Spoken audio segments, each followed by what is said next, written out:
Why wasn't this walking red flag picked up before he stuck his rifle through that gaping hole in the course? They say Routh was a lone wolf. But how many lone wolves do you know that have an international network of shady criminals at their disposal without getting caught? Routh wasn't some kind of criminal genius. He was a nut with a vendetta. Did he really outsmart all of our intel agencies and get this close to killing the president? Michael Shellenberger is the founder of Public News, and John Kiriakou is a former CIA officer and whistleblower. All right, John, let's start with you. When Routh thought he was talking to a Ukrainian arms dealer, the Justice Department says, what do you think that means? That almost always means he was speaking with an FBI agent or with someone acting on behalf of the FBI. But the fact that he still got to the golf course in Florida, even though he was caught, the fact that he got there tells me that someone was asleep at the switch. So if he was being monitored by the federal government, why would they let him get right to that hole with a rifle?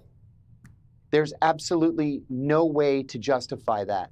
No way at all. If he was deemed to be an actual threat to the president, and clearly he was a threat, a long-term ongoing threat, they should have scooped him up ages ago. It's better to charge someone with conspiracy than to risk him actually carrying out an attack and assassinating the president of the United States. Does the federal government usually lose track of crazy people who are trying to buy bazookas to kill the president? You know, I can only think of Lee Harvey Oswald, to tell you the truth, because this is never supposed to happen. All right, Mike, when you're reading these court filings, what does this tell you?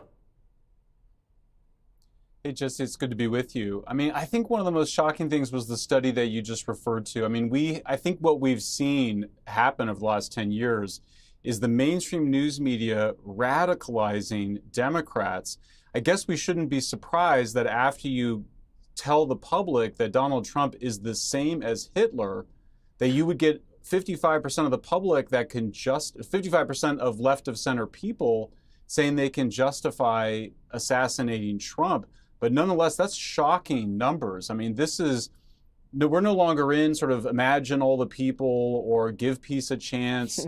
Those traditions are gone. Now the radical left has embraced a very dark vision. And one of the most interesting things about that study is done at Rutgers University by a fairly sophisticated study. They found that these are the people that want assassination of Trump they are basically left-wing authoritarians. And other research shows that left-wing authoritarianism are very tied to narcissism. And so you see a strong sense of entitlement. Anybody that wants to kill somebody has a sense of entitlement and a sense of grandiosity, both of which are key characteristics of narcissism. And I think you're seeing that with all of the vandalism against Tesla and now these fantasies about killing Trump. Yeah, and hopefully nothing comes to Musk, because you can kind of see the same action taking place there. John, doesn't the CIA, through cutouts, use this type of propaganda to prey on third world communities, to whip them up into frenzies when they want to topple regimes? Absolutely, yes. This is well documented, going all the way back to the 1949 Italian elections. You're exactly right. All right. Scary stuff. We're going to continue to follow this federal case against Routh. More and more stuff seems to be coming out. Thank you, gentlemen.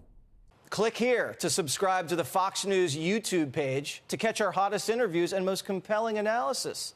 You won't get it anywhere else.